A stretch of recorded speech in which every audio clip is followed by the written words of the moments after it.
There we go. All right. We got Jenna Soard here. I'm super stoked to have you on. How long ago did we meet? We met at Landmark 3.5 years ago. Oh, yeah, okay. So it was a what? No, that was that. Dang. I think so. I think it was Two and a three, half, three, 2.5 years ago. 2.5 years ago. Um, Yeah. all right. Before we get into this, because I do just want to start chatting because we're friends. You're gonna learn today how you can make up to $30,000 more dollars. Is that right? Yeah. An Yeah. an extra 30K. I want an Yeah. extra 30K. Oh my God. The secret that I'm going to share with you guys is generally what I only teach in my paid programs. And then because I love your audience so much, I'm going to basically give them the keys to the kingdom. And then if they're like, I want an easy button, then that's the only time that they should reach out to me. But otherwise, you can just take this and run with it, Dope. So, yeah. Dope. I Yeah. love that. Yeah, especially right now. A lot of like the information is extremely valuable, but I think coaching or getting things done for you, that's something that it just depends on how fast you want to move, right? Yeah, totally. I mean, I have been doing this for a long time. This is my 6th year in business. We hit $1 million in revenues just in 2018. And now I'm scaling to the moon. So I Nice. had to go do training camp for the soul, your program, to remove all of my 700 pounds of drama and Yeah, self-worth. can you give us a Yeah. just like your background? You have this background in branding, and then you got into launching courses. Just give us a real quick professional background, and then I Okay. do want to hear about Mhm. that ceiling that you hit, and then Yes. what it's been like. Because Mhm. we're going to get into how to make an extra $30,000, but if we were to just lay that out, I think we'd be doing everybody a disservice. You know what? I think you're right. We need to develop a little credibility here, so, Yeah. because otherwise, I'm just some girl in a cabin trying to. You can see my little. Yeah. So yeah, she's really one of the things I love about Jenna is just her eye for detail and design and everything. So that background is super impressive. And of course, I'm just using whatever background of the house that I rented here in Utah.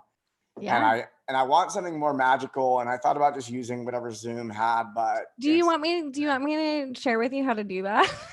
yes. So just go up to preferences in Zoom. It's No, like I if know you how click, to do it you technically. do? I mean, I Okay. just Okay. want to I want something that's beautiful and for me. Oh, so But I could probably ask the when you when audience you for that. when you when you go to virtual backgrounds, you can click on the little plus sign and upload a custom image. And so Mhm. what you should do is go to unsplash.com where you can get free images. Unsplash is so legit. It's so good. And you could go find something super magical so it looked like you were frolicking in like a field of daisies or something. Yeah, that sounds like my brand. or or maybe it's a Burning Man picture. I don't know. I like that. That's a good Yeah, idea. All right, all yeah. right. You can We'll feel like see. you're in the desert. Yeah. Okay, so a little background about me. Was a childhood entrepreneur. Started my first business when I was 16. I was slinging custom T-shirts to all the sports teams in my high school. I made so much money when I was 16. I bought myself a brand new car, and I was like, being an entrepreneur is awesome. And that was the first day that I became unemployable. Ah. So, it took me a second to figure out what I wanted to do, but I eventually got an undergrad in multimedia design and an MBA in marketing. And the second I got my MBA is when I started to combine my love of design with communicating with target markets.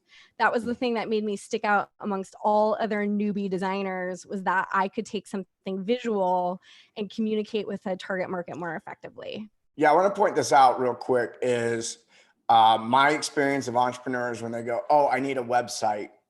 And all they focus on is like, they just want it to look good. But then Yeah. the words on the page are complete shit.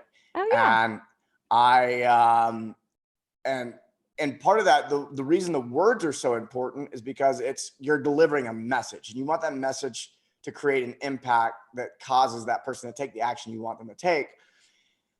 And being able to do that with graphic design is Yeah. super advanced. Oh, yeah, yeah. Super advanced move. And so like the average person running a business, until you're, Mhm. doing over $1 million a year, that type of situation is not even, you don't even want to apply that It's not technique even, yet. no, that, so here's what happened. So here I became this branding design wizard, and I had all these clients, but then, and then I actually realized that I didn't want to do client work anymore because it was burning me out.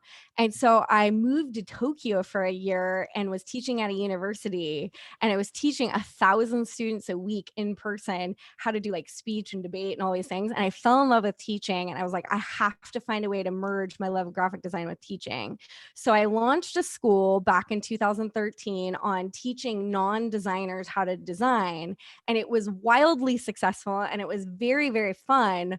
But the problem was that people were creating beautiful websites with completely shit products. And Ah, so I couldn't ethically continue on teaching design to people who shouldn't have been creating websites to begin with.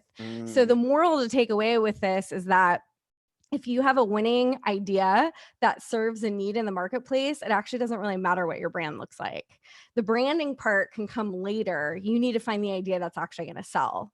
And so I stopped teaching design to start focusing on helping people create offers that actually sell so that they could start making money before they even invested in any brand photography or anything. So that's yeah. what I do now. That's nice. I mean, because a lot of people also think that it costs a lot more to start something than it really does. Yeah. Oh, yeah. Yeah. You can, I mean, Derek Halpern had I don't know if you know who that is. He used to have this website called Social Triggers. He made $10 million on a website that was complete shit before he actually invested in branding. I So I've seen so many. Do you know Evan Pagan? I don't. Okay, so he's one of the old school internet marketers, and he's Mhm. made an incredible amount of money online. And when I've always had an appreciation for design, and so does he. If you meet him, like I've been to Burning Man with him, and he holds this whole art thing, and he's way into design. But his best performing website's just like, white background text. Yeah, I mean, when you have content that people actually want, you're serving a massive need in the marketplace.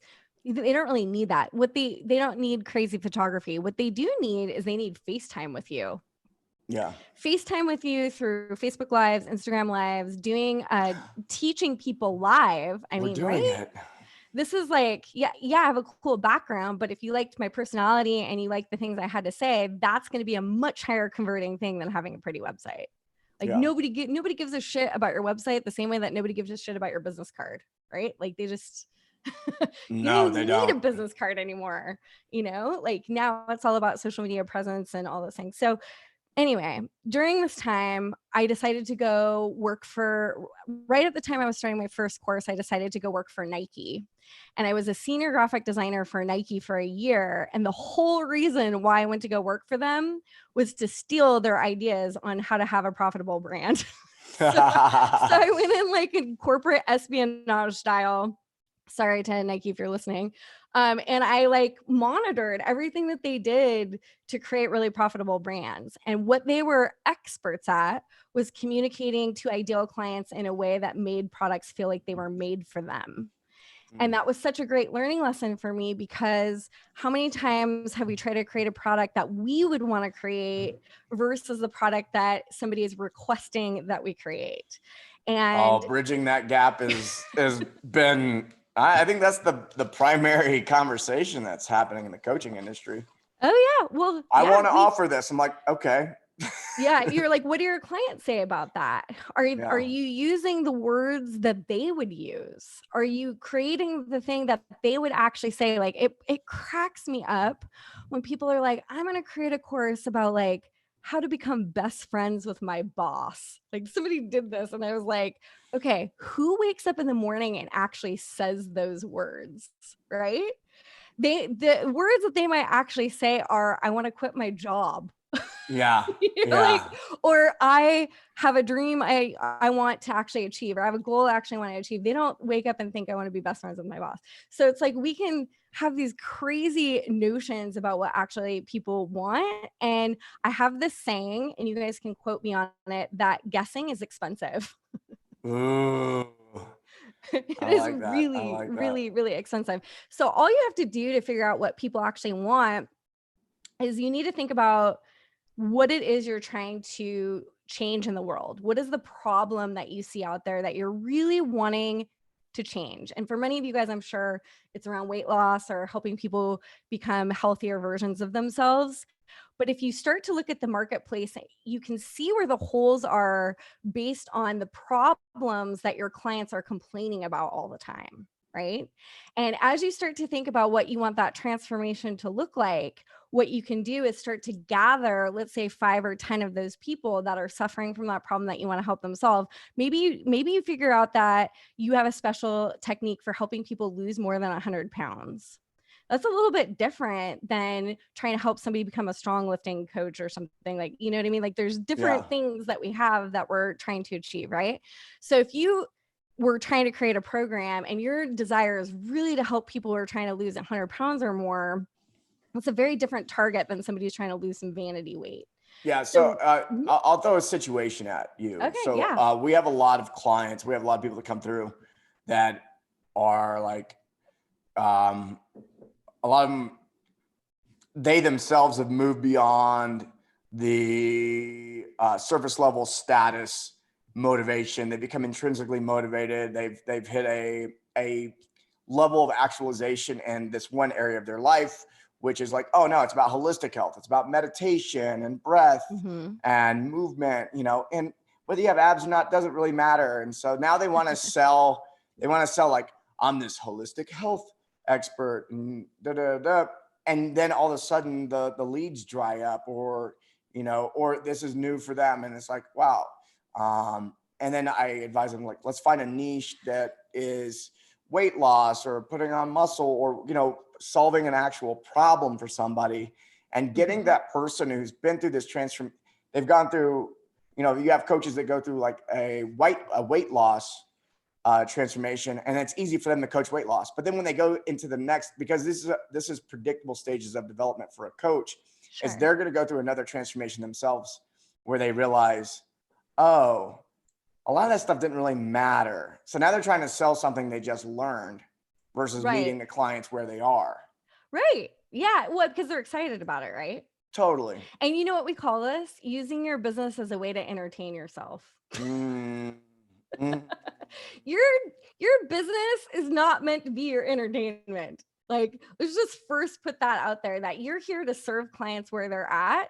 And sometimes that means just taking what you're currently doing to the next level. But then that still answers the question, or still begs to answer the question, what does it mean to create something that has what we call a unique mechanism? Have you ever heard of this before? Have you ever heard the term unique mechanism? I haven't heard that one. No. I'm going to show you a chart that's going to blow your mind. And this is going to help you guys sort of figure out. Am I going to have to make you the host here? Yeah. So I can. Okay, I'm going to make you host. You're going to. Yes. Okay. So there's $1,000 book called, it's Eugene Schwartz's Breakthrough Advertising, one of the most famous marketing books that you could ever get in the world. Like, if you try to purchase it now, it's out of print. So quick little secret hack: if you do a search for Breakthrough Advertising Eugene Schwartz on Google, even though it's $1,000 book, you can totally get a PDF of it on Google. Nice. So I just saved you $1,000 right there. I think he's dead, so I don't feel too bad about. Sorry, kids, you're not getting any of the money. Like, sorry about that. Okay, so market sophistication. This is just going to help you kind of understand how markets work, so that you can see why maybe competing has been a little bit tough. So some people try to get super creative, and they're like, I'm going to create something that the world has never seen before. And that's cool, because when you do that, you're an innovator, you're a pioneer, which is cool because you have no competition. But the problem is, when you try to create something too unique and innovative, the market is too small, right? So I've done this, folks. Trust me. I've done this more than once. It's painful. So painful. It can appear to be exciting because there's no competition. But here's the problem with trying to be super fancy and what you're trying to do. You have to spend millions of dollars of educating people on why they should trust this idea, right? So we always you gotta have Steve Jobs money. Yeah, that's totally right. Apple's a good example of that, right? They were producing things that people didn't need. Yep. But they also had millions huge of dollars marketing budgets. to Yeah. educate people on why they should do it. I'll give you a perfect example of a company who did this brilliantly, and you can see how they dominated the market in this time. Uber, when they came out on the marketplace, nobody knew that you could download an app and have a stranger come pick you up. So can you imagine how much they had to spend to educate people that this was a good idea? Oh yeah. I mean, and being the pioneer doesn't always pay, right? So like Lyft came in behind Uber. Yeah. And they raked it in, and some people and people still use, like, Uber is more popular. It's part of the common vernacular now. However, Uber also took all the legal arrows. They've spent hundreds of millions, if not more, on all the legal aspects of fighting to get them into different cities. So even if they did make more money, I bet Lyft kept more money.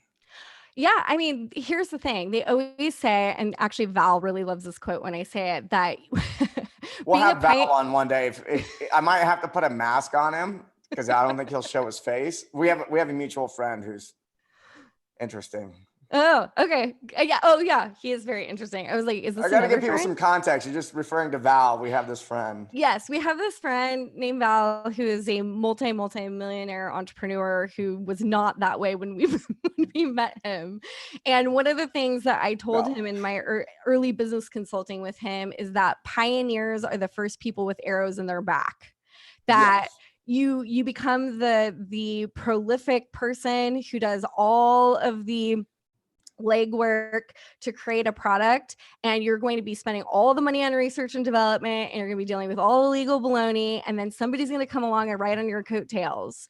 So this is also something to look for, that if you find an innovative idea that there's not a lot of competition in, you can actually be learning a lot from people who are in that marketplace. So the benefit here is that people don't know that, or the benefit here is that the competition is small, but the downside is that it's expensive to educate them on why they need it. And so that's the big reason to not come in at this level. So then when you go up to the next level, so think about Uber, the second that Lyft came in on the scene and it was starting to become more popular, now people were looking at, oh, do I do Lyft or do I do Uber? How do I make that decision? So Mike, how would generally people make that decision based on Uber or Lyft? Like, what would be the things that they would consider? The two things that I've seen people consider is price and well, three: price and then quality. I know that there was this, my perception was that Uber had a higher standard for cars and drivers and all that kind of stuff. You needed a newer car. So price, quality, and then also what the drivers were saying. Because you would see the drivers would have both stickers in the car. And then you'd get in, they'd talk shit about one or the other, you know? Yeah. So how many people here can relate to this idea of trying to compete on price, quality, speed, right? We're faster, we're quicker, we're better, we're more convenient. We now have online classes. Cool. But that's not really going to be the thing that's going to make you really be able to be peerless, basically. Like, you want to get to a point where you have a competitive advantage that your competitors are trying to catch up to the innovative stuff that you're doing. So you want to take a current idea that's working, that there's an active market seeking a solution to. That's the most important part. And that you end up creating a secret special sauce that is going to make you stick out in a market. So if you think about Lyft or Uber, they start to become a little bit of a commodity. Everybody kind of has a favorite, but in reality, they're really doing the same thing. And that's why there's drivers who are working for both. They're really not that different. If we look at a company like Peloton, for example, what did Peloton do that was different than Nordic Track? For example, they had live classes. Yeah, live classes. That was cool. So that was different than anything that we've ever seen. We've had treadmills. They're probably crushing right now. Yeah, think about it. How long have treadmills been around? Treadmills have been around since the 1800s. They used to use them as prison punishment. And then doctors got wind that it was an amazing way to be able to get people in shape. And so by the time that, Treadmills were prison punishment? Yeah. I had no idea. I know, I did research on this before, and I basically they were used as that. Doctors adopted them as a health thing, and the second that doctors had adopted them and started prescribing them, companies started producing them to keep up with the desire for them, and then it turned into a commodity, and you could go to Costco and get yourself a treadmill, and you didn't really give a hoot if it was like, you look at some of the features with price and with like quality, but for the most part, it didn't matter if you got one or the other, they're all kind of the same. So Peloton comes across and like makes the Peloton tread, and now you have live classes, and nobody could keep up with them for a certain segment of time, right? Like they're dominating the market as doing this thing that nobody else had done, which includes this big, huge screen television with live classes. Well, the company Nordic Track was like, oh my God, we got to catch up. They scrambled. And in the time of that, Peloton created massive market share, brand awareness, all the things because of the special secret sauce. And now Nordic Track, they also have classes, but they're in exotic locations. So now they're in what we call an arms race, which we're going to talk about here in just a second. But as you can see here, the sweet spot that you're looking for is creating a unique method that eliminates all other competitors, that the market is big enough without the competition. So people are seeking something that works better than what they've tried before. So what you want to do, and if we think about like protein powders, we saw this happen with acai berry and collagen. You would see all these protein powders that would suddenly have this new cool special ingredient, and then you would choose it on the shelf over something that didn't have that, right? Whey protein started getting real boring when you can find these other protein powders that are like collagen infused or acai berry antioxidants or like whatever, right? Yeah. So you can see here, this is a sweet spot. So when you think about your own business, I want you to think about what is the need in the marketplace that needs to be served that you can do differently than what you've seen out there. And so this actually happened in my own business. Here I was teaching branding and design, and all these people were creating these really awesome websites and their products sucked. So I was like, I need to create a course to teach people how to create their very own product that they can put on this website and be able to sell it in a way that's going to be different than how it's taught anyplace else. And so what happened was I ended up creating a method called the beta launcher method, where I teach a beta testing method that is different than the world has ever seen. Nobody's been able to catch up to this yet. I don't know why. I think it's because every time I tell people about it, I'm like, if you try to copy me, I will sue you. I've actually had to like do cease and desist, and like I really protect the method because it's something that I created. But you hear when people want to bring their programs online, they often do things what we call pre-selling. Have you ever heard of the term pre-selling before? Oh yeah. Okay. So can you think of any ideas of why pre-selling is kind of a terrible idea? Oh, a terrible idea. I was thinking about why it's a great idea. I know. Well, so there you have the experience and the philosophy that that's a great idea, because the idea that you're probably thinking of is, if I pre-sell this, then I can verify if people actually want it before I create it, right? Yeah. Okay. There's a massive problem with this. And this is what I discovered, and it became the entire foundation for what I teach, is that my philosophy is that if you create a beta test and you actually do it for free, and you get 500 to 1,000 people in to take your $500 or $1,000 course, if you can't get people to sign up for free, your idea sucks. And not only that, but once you get 500 to 1,000 people in, guess what this does for you? This allows you to have them fill out an application to actually come in. Are you building out the entire course ahead of time, or are you? Okay, so it's like a pre-sale. It's like a pre-free. It's like a pre-free. And I'm going to explain to you exactly how to do this in just a second. I did want to show you here too, just with the end of this. I'm excited. I'm going to do a pre-free now. I know. Wait until you see how to do it. It's really awesome. But what I wanted to show you here is that, what were we going to say?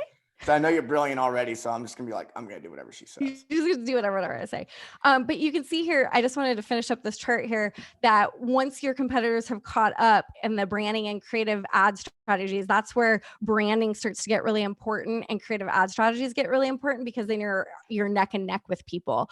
So like Nordic Track and Peloton are probably going to go arm to arm on what they're going to offer in terms of live courses, because now they're both doing the same thing. But it took Nordic Track a second to do that. So the idea here is that you're sticking in the sweet spot of taking things that people actually know about, and that you're turning around and you're adding a special acai berry / collagen / what are you doing that is going to be serving a need in the marketplace better than anybody out there.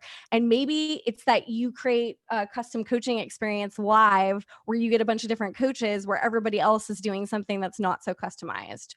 Or, there could be a number of different things. Or you could be like Mike and go beyond just teaching people how to coach, but actually how to create online businesses. That's this very special, unique niche that not a lot of people teach in, right? Yeah, Yep. I Okay. think so. You're like, I I'm not think really so. paying attention to other people. You what? So I'm not paying attention to what other people are doing, but Well, yeah. that's good. That's good. I mean, it's always good. I think you definitely have a need that's being met in the marketplace a little bit different than most coaches I know, right? Like you've nailed the social media thing. It's amazing. We're having a good time. We're having a good time. We're changing lives and making an impact and I'm doing all the things. having a good time. Yeah. Whatever we're doing is working. I know that. I know, it's really good. I mean, you have a competitive advantage. You are actually pretty innovative in what you're doing, but you're taking things that are currently out there and making them even better, Yeah. So my philosophy after doing this is that, online courses and memberships are one of the most powerful and profitable products that you can create for your business, because you can create something that you can scale.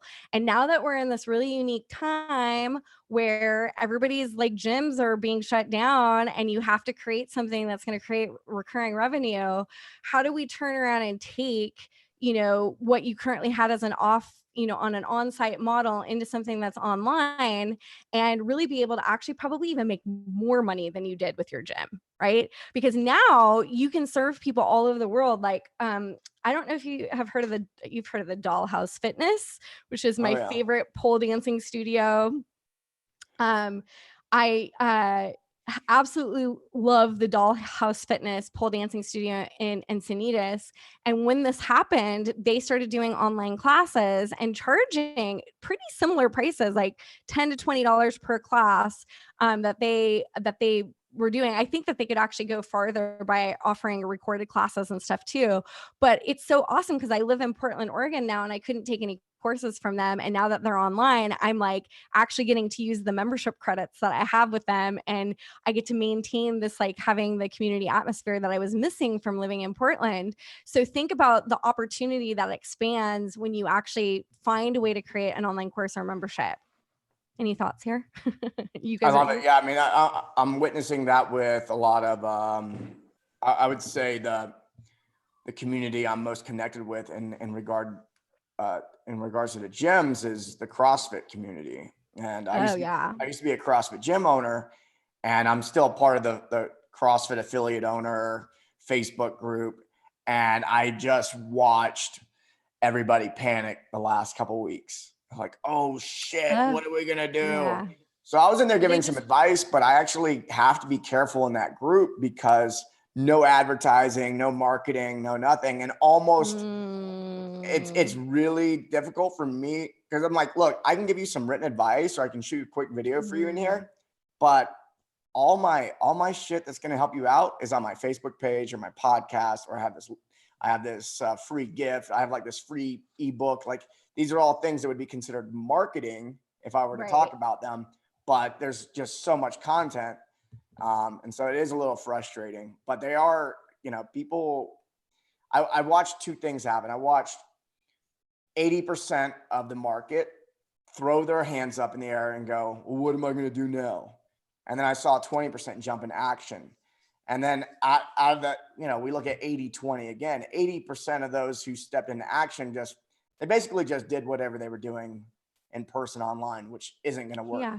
Because that's you have to have a different approach for sure. And then you got the 20%, and they started having like a charades night one night, and then they started doing something that was really unique that only could emerge under the certain circumstances. And it Yeah. happened because they actually listened to what their clients needed in the moment instead of just Yes. trying to keep the same thing happening. Yeah, Yeah. totally. Well, I mean, like, it's interesting to me how many clubs are actually resistant to it. There's a guy who lives in my building right now who is a franchise owner of some private club, and he was saying like how much their people are resistant to really transforming an online experience. And I'm like, you guys are leaving massive amounts of money on the table for something that could be figured out pretty easily. And I mean, it's kind of amazing because people love convenience and they like to be at home and they love custom solutions. And if it's exactly right, if you just listen to what they say that they want and you create something based on that, you don't even have to guess on what it is. In fact, No, if you do, it's no. going to be expensive. Yeah, I tell people all the time, I don't create my programs or my marketing. Our clients do. Yeah, you Yeah. have to. You Yeah. have the best thing.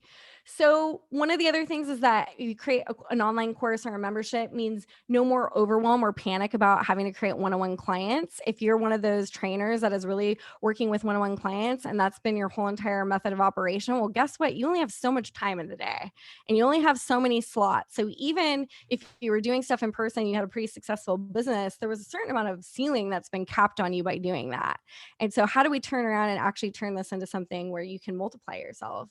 So you want something that you can scale and you can take on thousands of clients instead of a few. And that's where when you can charge almost the same amount of money that you would in person and then really be able to take people through an A to Z system that gets them a certain result, giving them online coaching where you just have to hire more and more online coaches to support them through your A to Z system means that you can actually take something proprietary and turn it into something that people will pay for. And you can still find a way to scale by hiring extra coaches to support them in that system. Yeah. What do you You can tell the coach who they hear this and Mhm. they're like, oh, if I know that if I serve more people, then the quality is going to go down. Yeah, not if your mode of operation is to hire coaches that are going to support them so that they can't fail. Like, of course, you can do the DIY version of something where you charge less money, there's less support, there's less people to hire. And yeah, there are going to be people who will get less results with that, likely. But then you can start to brainstorm, well, what are the higher level services where they get a coach, they get a one on one coach, or they get a small group coaching coach, or they get you coming on every day for a certain period of time to help the masses get through it all together. It's Yeah. usually one part of a live component and one part of a custom solution. That means that you can charge more and keep the quality high. If you want to go for the masses, you can do a lower level challenge or a membership or something where they're paying that. But it's the difference between having to find 1,000 customers to make the same amount of money that you could with 100 customers, right? So that's kind of what we're looking at here. And neither is wrong. It just depends on what your goal is. And actually, what I've discovered from having my own lower level membership and higher ticketed programs, that I actually sell high ticketed programs more easily than I do selling a lower level thing. Yeah. Because people who are willing to invest in themselves can see what I'm trying to do, whereas like lower level people sometimes can be suffering from scarcity mindset issues. Yeah. So I enjoy those clients more. People who spend more yeah. money. Like, it's easy for me to engage with them. Yeah, There's well, fewer they're of willing them, to. and they're actually taking action. Yeah, I they're always the think ones. that Yep, the keep level of going. their investment is going to dictate the level of their commitment. And so Yeah, I don't like to do it yeah. 100% client. It should make them feel a little uncomfortable. Who's going to be Mhm. willing to do the work? The person who spends $8,000 on a fitness coaching package with you, or the person who spends $10 a month? Like, what tastes better, a $1 apple or a $5 apple? Hey, that $5 apple from Harry and David's. Have you had a Harry and David apple before? No, but I've had a $25 pear in Tokyo and it was delicious. It came in a gift Oh, box oh yeah. and when I ate it, it like dribbled all. Yeah, it was great. Now they get me thinking about $25 pears, and I'm stuck in the desert in Utah. Yeah, I know. See, See, the thing is that we value things that we pay for. We do things that we invest in. So all these Beachbody programs, like no offense to any Beachbody people out there, but it's like, that's great. That serves the masses, but does that give them a custom experience that's actually going to hold somebody accountable and get them results? Maybe not. Right? I don't Usually really not. yeah. So you want to be solving a problem which is going to create an impact in the world, and that impact is how you become known. So start to think about what is the impact that you want to make, and maybe there's something special that you're doing with keto or carnivore or ballet, or like what is the thing that you're going to do that's going to get people a drastic result in a creative way. And that's where you can start to think about that unique mechanism. So I was similar to maybe where you're at if you were doing one-on-one client work, and I was, stuck in a 9-to-5 for a long time. Even when I worked at Nike, I really wanted to get out of the time for money model. So if you guys are in that time for money model, this will help you get out of it. And then I did this beta test with beta testers, and it exploded my business. And the whole reason why I even created this was I was afraid to sell. How many people here are like afraid to sell? I know I was like terrified. Oh man, that's one of the things that we have to coach people through all the time is it's the relationship to money and the asking for money, and it's so uncomfortable. I mean, I used to hate to sell. I love it. I'm like, ooh, I get to sell. Well, see, what was the number one thing that you needed to feel comfortable selling? Oh, the number one thing that I needed was really to see how continued results. Like I know that when someone works with me, I have them no matter what. Yeah, you feel, so here's the thing. Competence breeds confidence. Mm-hmm. Results means you can sell things all day long. If somebody doesn't believe in what they can do for their client, they're going to have a hell of a time trying to sell it. So why not do a beta testing method where you have 500 to 1,000 people doing your method, giving you testimonials, giving you case studies instead of pre-selling to 5 people? All right, I'm going to challenge you real quick. Okay. So my issue with free stuff and that I've noticed in the past is people's level of commitment's really low. So their ability to actually complete the program is not that good. I get that answer a lot. And here's the difference. You don't sell it as a free program. You sell it as them becoming a beta tester that they can only get access to it if they participate. And not everybody's accepted. So they have to apply, and they're getting a scholarship basically to come in. And so if they don't participate, they get kicked out. And they're not getting this program that they can have collect dust on their hard drive. So this is very different than a free program. So they use it or lose it. And they know it's going to be, after this, if you want this, it's going to be $1,000 or $5,000 or whatever, or $5 million. So it's a limited. If you're Tony Robbins. It's a limited time experience in exchange for feedback and testimonials. This is your time to get feedback on the process to see if it gets people results. That they're getting a scholarship to do this, and they get their ass booted if they don't do it. I did when I launched a Strong Coach, I did a beta to launch it, but it was just a highly discounted rate. But I still did charge something. Well, see, I like what you're saying here. When you have an established audience like you do, you don't need to do this, right? You can, your audience would freaking love this. Like if you're like, I'm doing $1,000 program and I'm taking 500 people to come through and test it, they would be like arm wrestling to get into it, right? Like there would be some competition of who got in, who didn't get in. Like I'm getting ideas now. Oh, good. We're gonna have a one-on-one call later. Wonderful. A perfect example of when you have a creative and unique method that is the antithesis of what you believed, how now you're listening because you're like, okay, this is something different, right? Putting it in action. So I've had 24,893 students come through my courses, hit 1 million revenue in 5 years, teach a different approach to online courses than you likely have seen before. So here's what generally happens with online courses. They don't do primary and secondary research. They don't actually interview people. And primary research means that you have to interview people who are suffering from the problem that your course will solve. So if you're looking like to help somebody lose 100 pounds, you're going to interview people who are 100 pounds heavy and not the people who are trying to lose 5. So you're creating a niche for yourself by deciding how you want to do that. If you're teaching people how to lose weight by using ballet moves, you're going to find people who are into that to interview them, not just any random person, right? So secondary is you need to see what other industry leaders are out there doing and create a competitive advantage that sticks out. When you created Strong Coach or whatever programs you were, maybe there wasn't a lot of other stuff out there, but if there was something out there, you could go review what they were doing and create something that was way better to get yourself to stick out, which I feel like you kind of did intuitively without even having to look to see what was out there. Right? Yeah, I was screwing around, traveling the world, just having a good time. I don't think I can turn it off. Well, that's the thing is Right. like I'm always, ever since I got into business, my first entrepreneurial anything, it all of a sudden one of my skills that runs in the background all the time is looking for trends.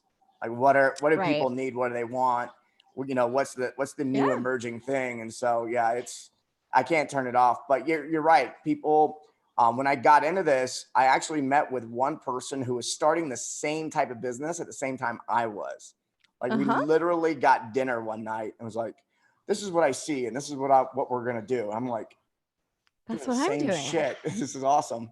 But And but we're still and really good friends. and the thing is that the people who would work with that person might be a completely different person that would work with you.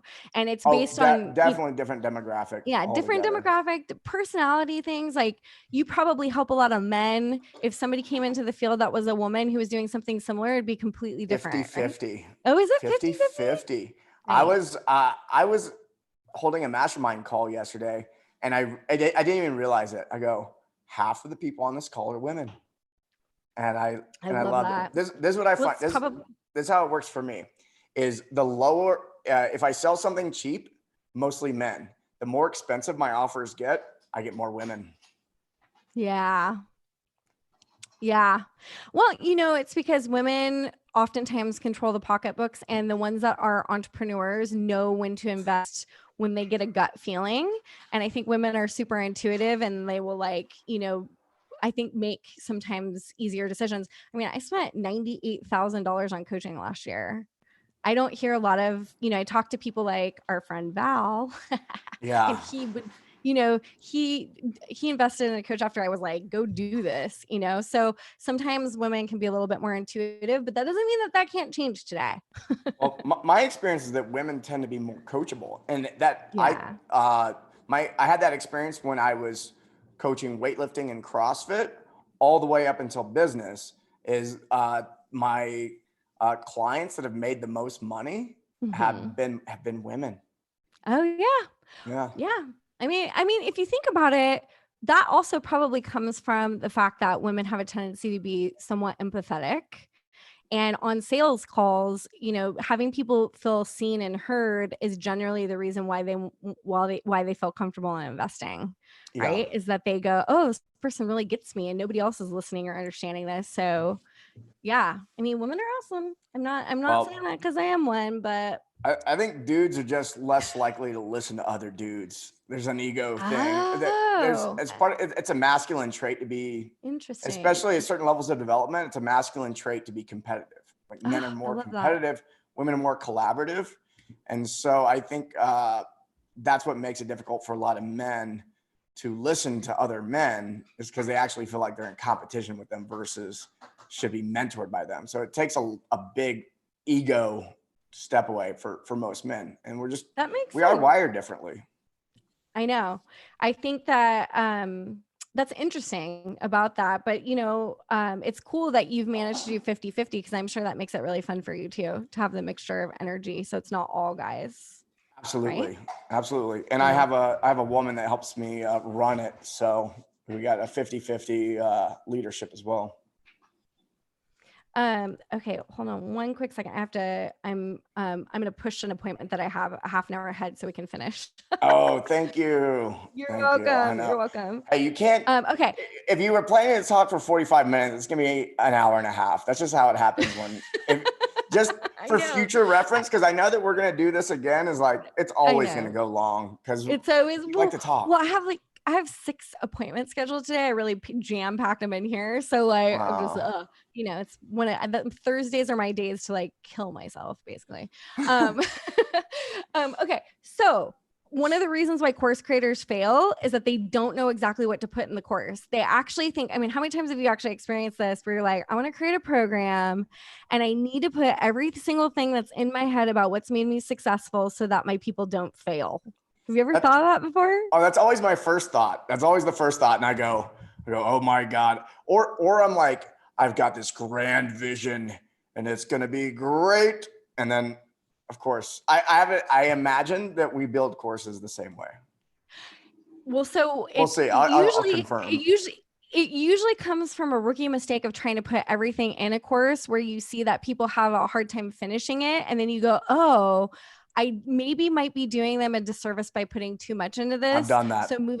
So moving forward, how do we figure out what is the right amount of information to put in a course?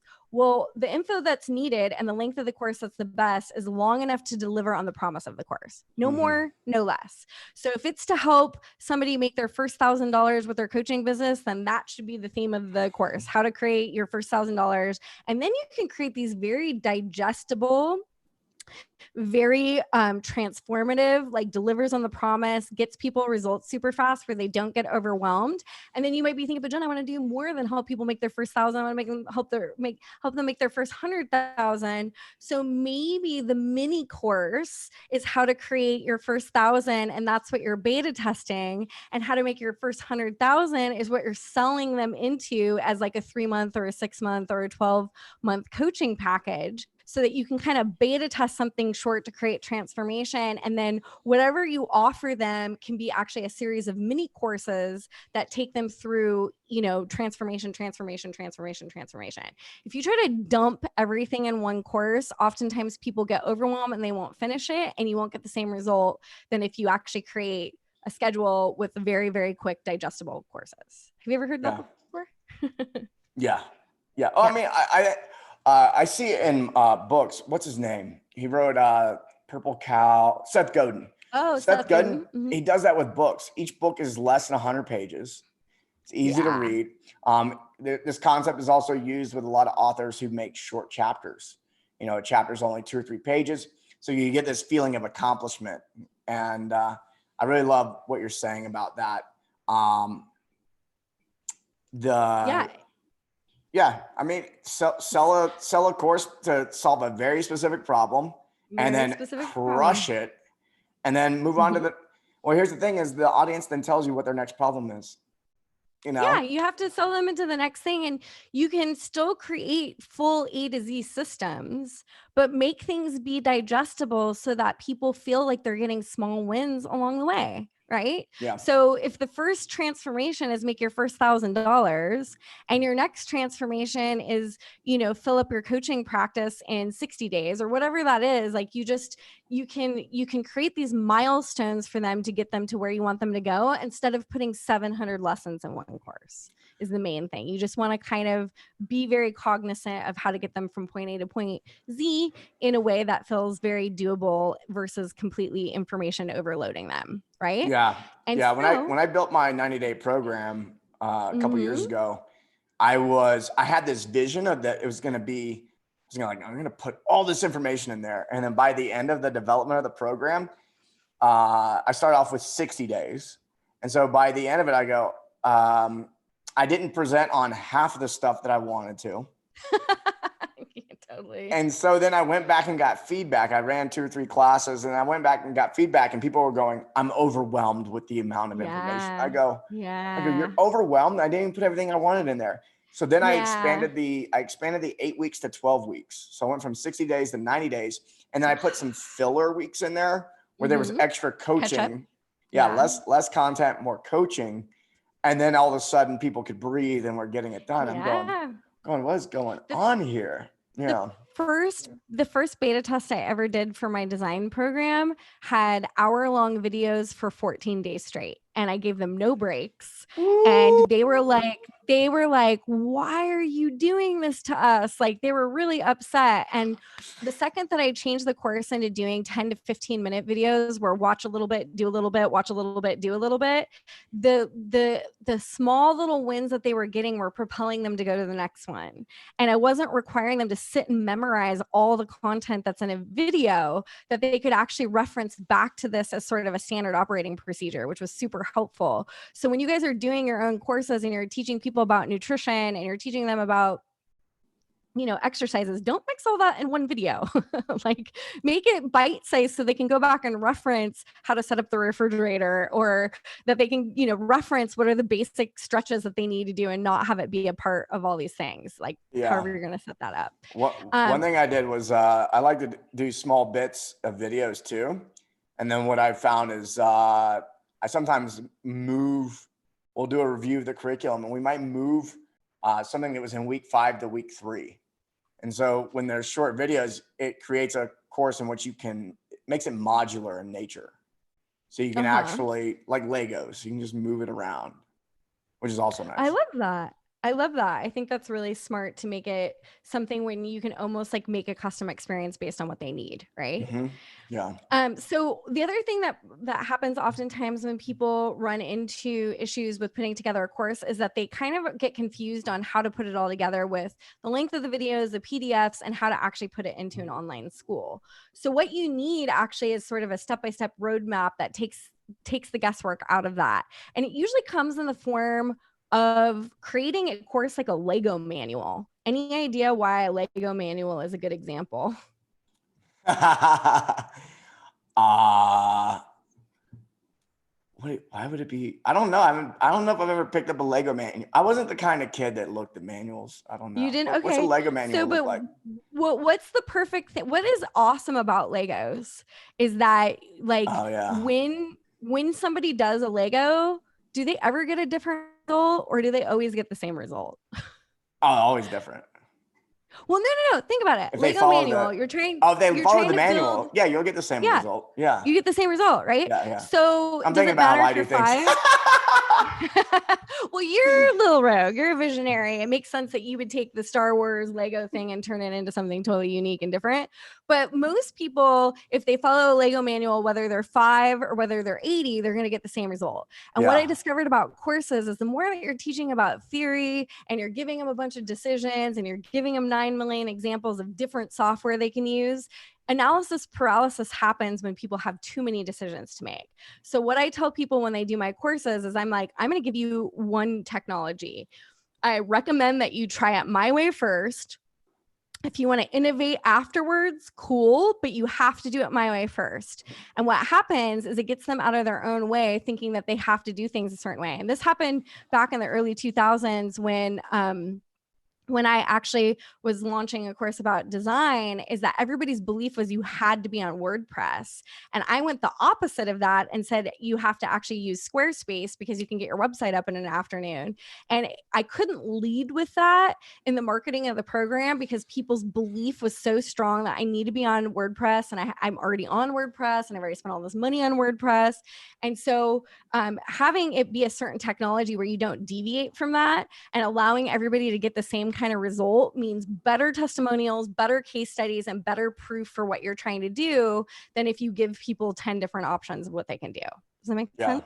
Yeah. Perfect sense. Okay, great. So the other reason why course creators fail is that they do the pre-selling thing and they don't create a course for 100 to 1,000 beta testers before they sell it. And so 100 to 1,000 technically beta testers are needed to give you feedback and testimonials and fail and pivot with. When you only sell to like 20 people, you run into a massive problem with not getting enough data, because how many times have you sold a program to somebody at a reduced price and they are now associating the value of that price reduction with the value value of the course. So you might have $1,000 course that you're selling for $250, but now they're associating the value with $250, not with $1,000. Right. And so this is a real mind effort for yourself and for them to not have the level of commitment that they would do if it was a $1,000 or $5,000 program, and they're going to lose access to it if they don't participate, right? So this is what creates a student-centric course, because you're actually creating the course with them instead of actually just guessing and throwing a bunch of stuff in there and like, you know, having 5 or 10 people go through it, that you're actually getting the feedback of where people are dropping off at. And if they're stopping watching the videos because they're too long or they don't understand something, you're going to be able to identify where those things are happening so that you can actually fail and pivot with them. And on top of that, let's say you start teaching the course and you decide you hate it. If you've collected pre-sale funds from them, you're going to feel obligated to take them through the entire thing. If you go through this and you're like, you know what, I actually really don't like teaching this, and I actually don't really want to continue making videos for it, you can hit the eject button and start over again.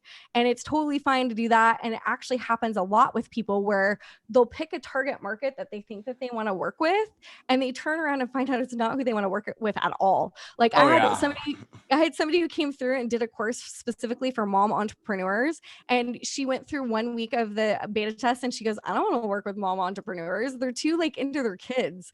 Like I just want to work with like regular entrepreneurs. And she could completely trash the entire thing without having to spend 1 million hours and taking people's money.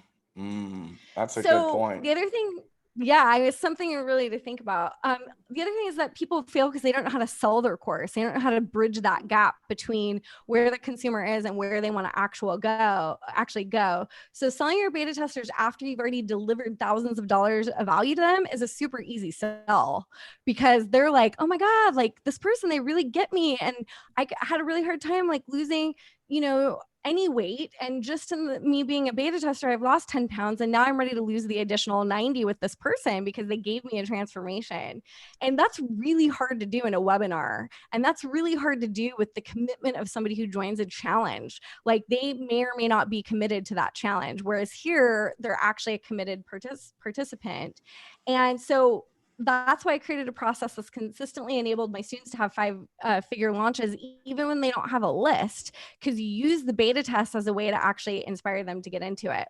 So that's when I created the beta launcher method, and I created a process that's different than anything else out there. And back when I did this in 2013, I had a very small email list and generated $33,000 in sales like very easily, because I showed them what was possible, and then it was an easy investment for them. So it starts off with actually surveying and interviewing people that suffer from the problem that your course will solve, and using Typeform or SurveyMonkey to do that.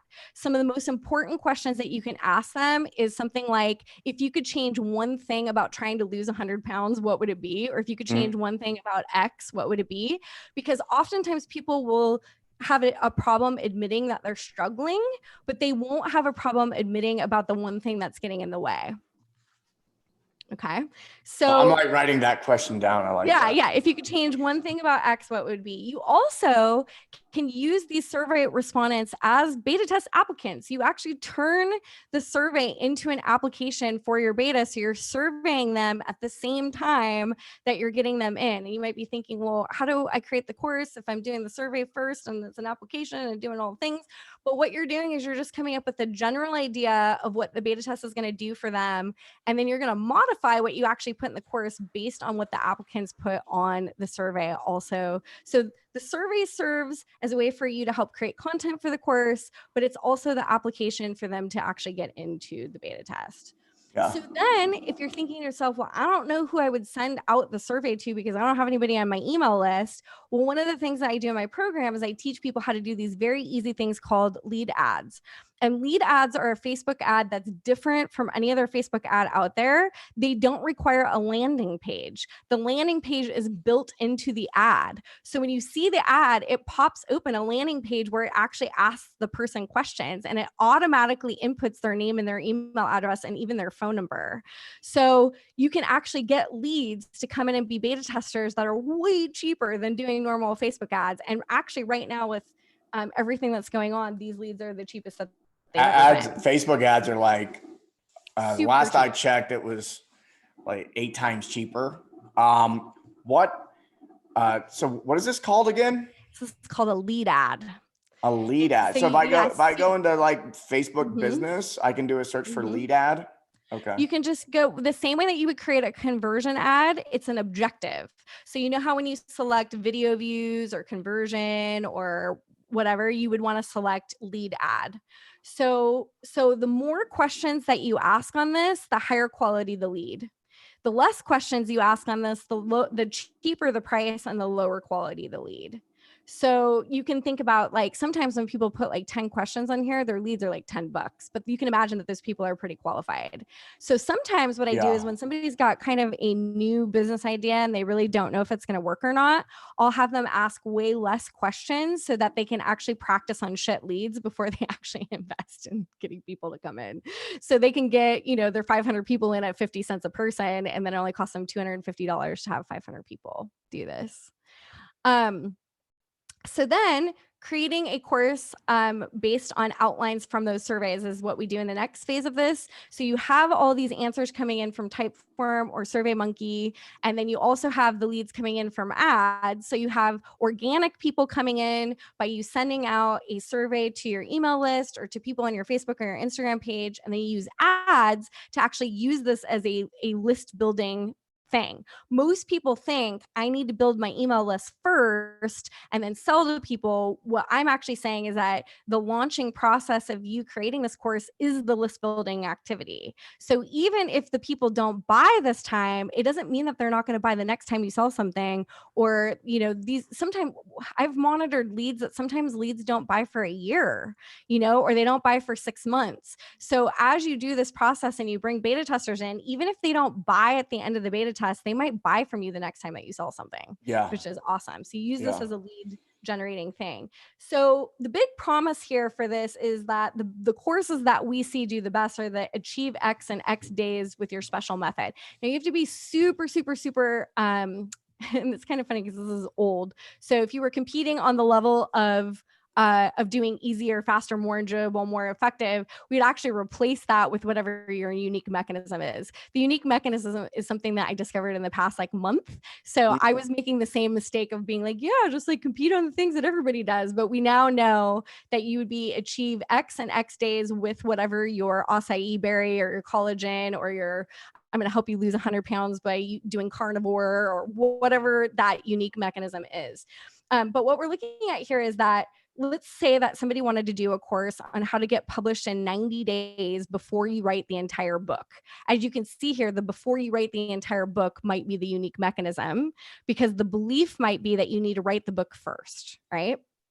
So you want to brainstorm different milestones or mini goals for them to accomplish to get the actual promise of the course. So what this looks like here is, let's say that it's get published in 90 days before you write the entire book.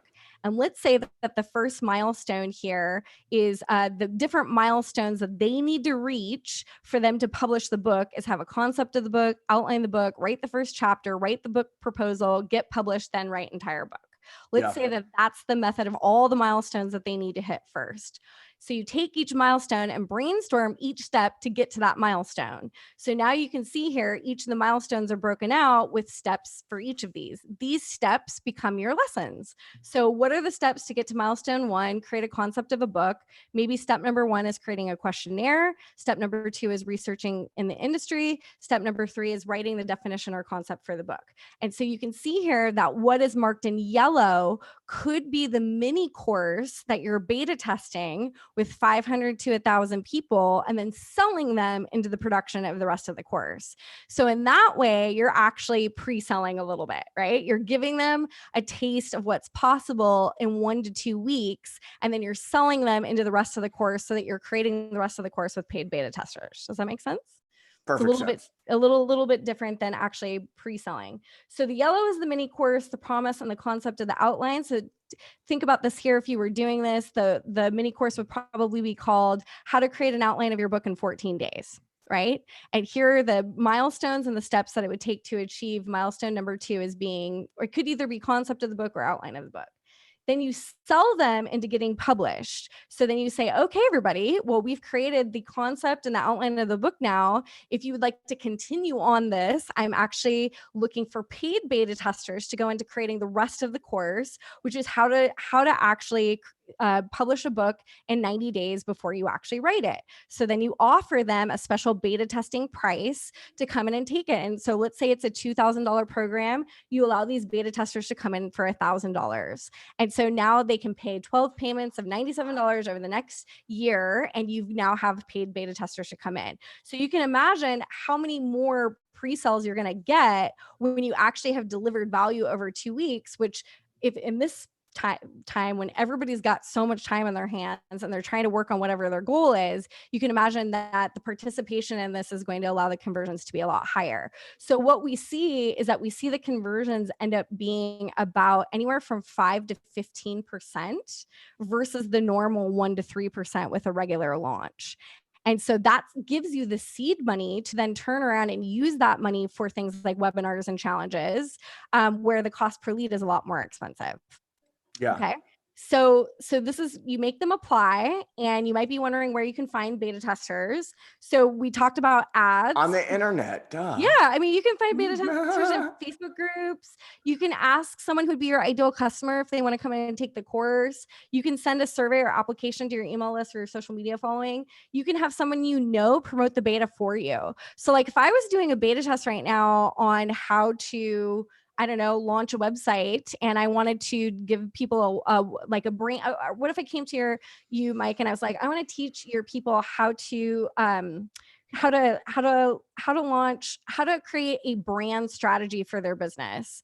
And I said, I'm doing a beta test. I'm going to sell this program for $1,000 eventually. Like, how likely would you be wanting to promote that to your list? Yeah, I'd want to. You'd want to, right? Because it doesn't feel salesy. Now, how would it feel if I said, hey, Mike, I want to do a webinar where I'm going to sell to them at the end? Would you be as likely to want to do that versus it being a beta test, which is a much higher value thing? Beta test. And it always just comes down to is this going to be good for my audience? Yeah, That's is this all going I to be want good to for my know. audience? And Yeah. well, think about the value that you would feel yourself if you're like, I'm giving my audience $1,000 program versus I'm going to try to sell them something where it's obvious I'm making an affiliate fee, right? Yeah. So the thing is that when I've had students do this and actually go find affiliates for this, we've seen crazy things happen. And I think there's some examples of this in here. So Matt Schaefer, his first ever launch, he teaches people how to do dating, how to create connections and how to find the love of your life. He did Instagram ads, and he also did affiliates, and he ended up getting his testers for 22 cents with ads. This was an example of one of his ads seeking beta testers for a course on connection. They hit apply now, and that's what actually takes them through. You can see here, $1.33 a lead, 363 leads. This would be down even cheaper right now because this is like at the height of the market, right? Yeah. It was at the height. Yeah. He sold at $47,000 during his beta to approximately 800 testers. So he only had 363 from ads. He got the rest of them from affiliates. He went and did a YouTube live with somebody who said, yeah, go take Mike or Matt's course. It's like only 30 days and it's amazing. And he did a beta that was really long. He did a full on course, and he does a 30-day experience with them, and then he sells them into another 30-day experience. And so the takeaway here is that ads and organic strategy can light you on fire. And Matt repeated the ads. He just turned them on, got in more testers, got in more affiliates, and he did 92,000 a second launch. He didn't have anybody on his list before, and he didn't have a program before he did this. So he created the program with the people and then managed bringing that in. And you can imagine can you imagine like now if he went and did a webinar and he spent $92,000 on ads, like he's going to blow up, and he doesn't have to keep doing betas to do that because he has ad funds now.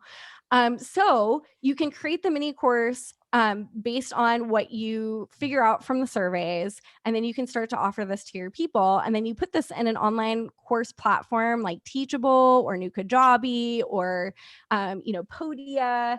And then they actually have this professional experience that they get to consume the information for the beta test in this way. So then as soon as you create the mini course in the instance that you saw with like the book publishing thing, that person would only have to create like 6 little lessons to have their mini course done.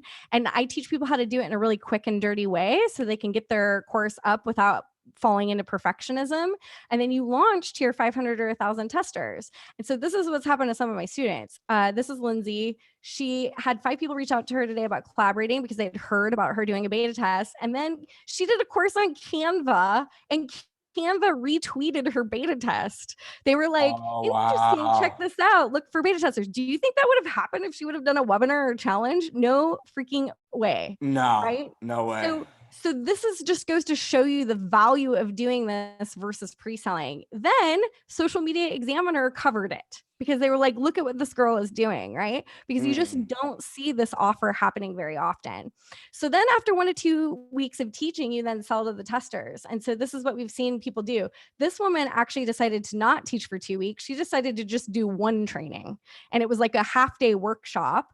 And so what she did was that she had 480 people signed up to watch the workshop. She did the workshop. She made them an offer they couldn't refuse at the end of it, and made $9,400. And this was the program was only $200. And she was like, this was somebody who thought public school employees would never pay over $200 for a course that doesn't offer continuing ed credit. So she was like absolutely shocked by this one thing that she had done. If she would have positioned it as a webinar, nobody would have showed up. But because it was a workshop where she was giving them transformation and asking for testimonials at the end, they're paying attention. You pay attention. They want to whip out their credit card. And the Beta for Life offer is a strategy that I offer in the course that's all about, hey, you're a beta tester because you're a founding member. You can have access to every course I ever create. Can you imagine if you had somebody in your audience at the beginning that you made them that offer, how much they would have scored with you? Oh, yeah. Oh, yeah. Like, they would have been your biggest, rock star students ever, because everything that you ever created, like being able to even go through Training Camp for the Soul online, or like being able to go through all the things that you have. Like, think about if they would have came in at $1,000, how many people would have like thrived with an offer? Oh, yeah. Yeah. So this is where you really get to be of service in this time of crisis, where you make them an offer of like, hey, if you believe in me and you believe in what we're doing here, I'm going to say that you can pay $1,000 and get access to every course I ever create for the lifetime of my business. It's a really great way to get people to invest when they don't know who you are. Okay. Yeah. So this was Linda. She sold over 15,000 to a launch of 222 beta testers. She was like, couldn't figure out how to put a course together, did this and crushed it. And this is Sonus, who does a course about TEDx talks. She had 400 beta testers and made 38,000. This is Brandon Lucero, who does sold out video. He was a millionaire entrepreneur. He came in and did this because he saw what I was doing, and he was like, this is the best idea ever. I want to try it, because he wanted his people to see what was possible. So he took a portion of his program, sold it as a mini course, and he ended up, for every dollar that he spent on ads, he made 15. He brought in about $67,000 from a little mini course he had just promoted to his audience. He turned around and took that $67,000 and used it for his actual launch and brought in almost $1 million in sales. So the point is that this, just to do this just for ad revenue is a great way to verify your product, get testimonials, and have the ability to turn around and have ad money. So there you go. That's what I have for you guys. Awesome. I was like, blah, blah, blah. There's a lot of things. I get it. I get it. When you walk, man, what an amazing method. I love that. I'm taking notes. I'm going, okay. Like, yeah. So I mean, it's I love it because it allows you to be of service to people who may or may not be able to afford you. It allows you to create some massive amounts of transformation for people without even having to ask for a sale up front, right? That you're giving them a taste of working with you, and you're getting them to step into their own commitment by applying, right? Yeah. You're creating a safe container for you to fail and be imperfect, and also a place for them to give you feedback about how your video audio sounds like you're in a tin can, and you really need to improve that. Like, you want that to come from free people, not from paid customers. Yeah. What where do people find out more about what you got going on? So you can go to What's your UCAN. Instagram? What's your Yeah, website? All that. right.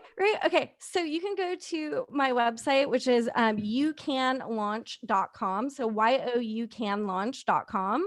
And the reason why I send people there is that's where you can find out all about the method, and also you can apply to come work with me. So that is youcanlaunch.com. If you want to if you want to follow me on social media, I'm at You Can Brand. I'm eventually going to move it over to Jenna Soard, but yeah. So right now it's You Can Launch or I'm following You Can Brand. both. I'm following both. I don't even know who to message you're following anymore. both. The reason why I actually did a test with the Jenna Sword account where I got Ty Lopez to promote my Instagram for a month just to see what types of people he would bring in, and I'm really happy that I separated out how I had him promote the account because all the people that came in are not my ideal client at all, so it didn't mess up all the stats. 22-year-old boys. Yep, totally. And I knew that was probably going to happen. I just wanted to see if I could what would happen if I just wanted to see what I just want a bunch of 22-year-old boys. Yeah. I mean, I like younger men. So I know you fine. like that. Yeah. All right. Last thing I'm gonna ask you is, can you share your experience of training camp for the soul? Yeah. Just real quick. I have exactly 9 minutes. So, okay. So I'm 6 years in my business, and the business is doing great and everything's great. However, I noticed something very interesting. I've been hitting revenue goals every single year, almost down to the dollar is the same amount every single year. And I was like, I really want to expand far and beyond. And I was feeling like something was holding me back. It was the same thing in relationships. I was at a party. It was our friend Val's party. And I was dealing with a little bit of rejection. And I was like, oh my God, I just don't know what to do. So I was a mess. And I reached out to Mike and I was like, Mike, I just can't. So I got a text. That's what happened. That's what happens when women feel rejected. They text me. They text Mike. Yeah. Well, I mean, Mike's just such an open, loving, wonderful person who can tell you straight. And I'd come to you before and said, hey, will you work me out and get me in the best shape of my life? And you're like, no. You need to go take this program to find out what's getting in the way for you. And then we can talk about working together. And so I'd remember. Yeah, because that would have been the hard way. Like if I would have given you training and nutrition, that would actually not work, and it would have been hard for everybody. Well, that's when you're trying to put a Band-Aid on a gaping wound, right? You can't really maybe would have fixed some things in the short term, but it isn't really fixing things in the long term. So I decided, I reached out to him and I was like, okay, I'm turning 40 and I'm turning 40 next month. When is the next training camp for the soul? Because I'd heard about it. I had met Anat at a couple of events. And he says the next one is happening in March, and it just so happened to be graduating on my 40th birthday. And I was like, okay, fine. And I was like, hi back there. I just have people walking around the background. Around in the background. So I decided, so I ended up being I totally had this epiphany that it was time to take things to the next level, and that there were things getting in the way, that no matter what transformational programs I was doing, that the only thing that was happening for me doing transformational programs like Landmark or ALA or any of the programs I had done was that it was just increasing my awareness of what the problem was instead of actually solving the problem. And so Mike was like, this program's amazing. You're going to be able to find out all the things that are getting in the way for you. And so then I had a trip planned to Bali, and all the things with the coronavirus were happening. And I was like, you know what? I'm investing the money to do this. This is a big investment for me, even though I do $20,000 and $30,000 investments. It's still big because I wasn't expecting to do it and I wasn't expecting to need it. And so I made the investment and I stayed home from Bali to make sure I didn't have any sort of thing getting in the way of me going.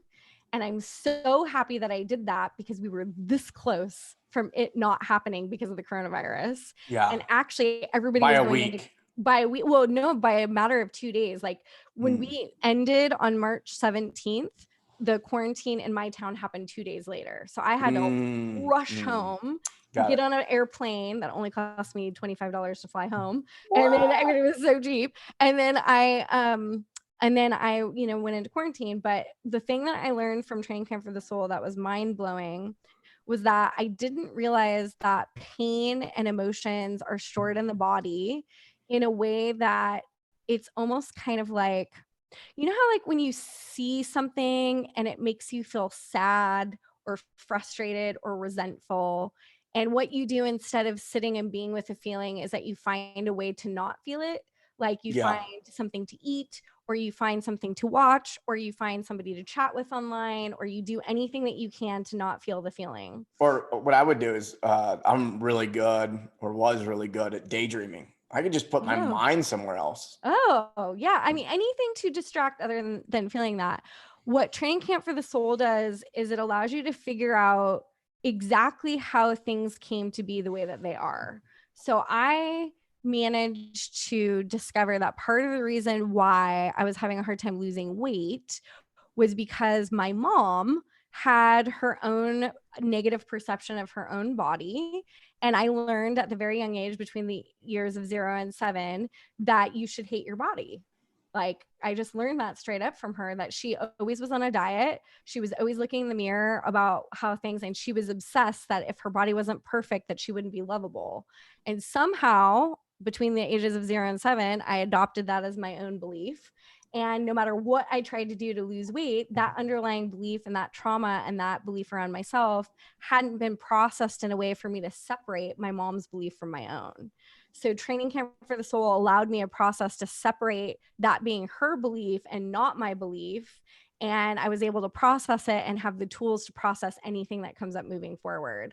So if I feel lonely or sad or anything, I can just feel it, release it, and then be able to feel limitless with the amount of ceiling that is, there's no ceiling above me anymore.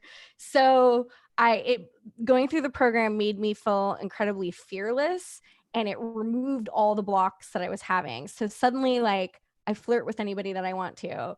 I have no fear about saying or doing the wrong thing. I just do whatever I want out of joy and inspiration. And it's attracted a lot higher caliber people to me. And they're like, whoa, what is going on with you? Like, why are you so fun? Yeah. Yeah. So it will be single-handedly the most transformational thing I've ever done. And it's given me the tools to now take any other programs that I've invested in and be able to actually do them. Because you can't go do a mental transformational program when you have physical things holding you back. And I didn't realize that. I didn't know that pain and emotions were stored in the body. And now I know how to yawn them and feel them and spend time with inner child to let all that stuff out. And it's just so impressive that something like this even exists. And I honestly feel like no book you will read, no workshop that you'll do, no Tony Robbins event that you'll go to will work unless you process the pain that is keeping you where you're at. Awesome. Thank you for that testimonial. Appreciate it. I know you got to go, so Yes. Make sure you go to youcanlaunch.com. Yeah, youcanlaunch.com. And yeah, I'm super excited to work with you guys, or not. Take the method and run with it. You'll make money. Actually, you can take the method, run with it, go make some money, and then you can come work with me, because I'm not cheap. Hey, always working with a coach is always the best. Yeah. It's always the best. I mean, you'll miss things if you don't. So, well, and I forgot to mention one other thing too. If for some reason you guys did decide to come work with me, I do promote the people that I work with to my list of 25,000 people. So a lot of people make money from that. Kind of makes it a no-brainer too. yeah. We just had somebody who did like a $45,000 launch last week, and they made 11,000 of the dollars from being promoted to my list. So my people like to buy stuff. Nice. Which is good. Nice. So we should talk about promoting you. I want to be an affiliate for Training Camp for the Soul for sure. Okay. We'll talk about it. Love you. Love you too. Bye. It was good to see you.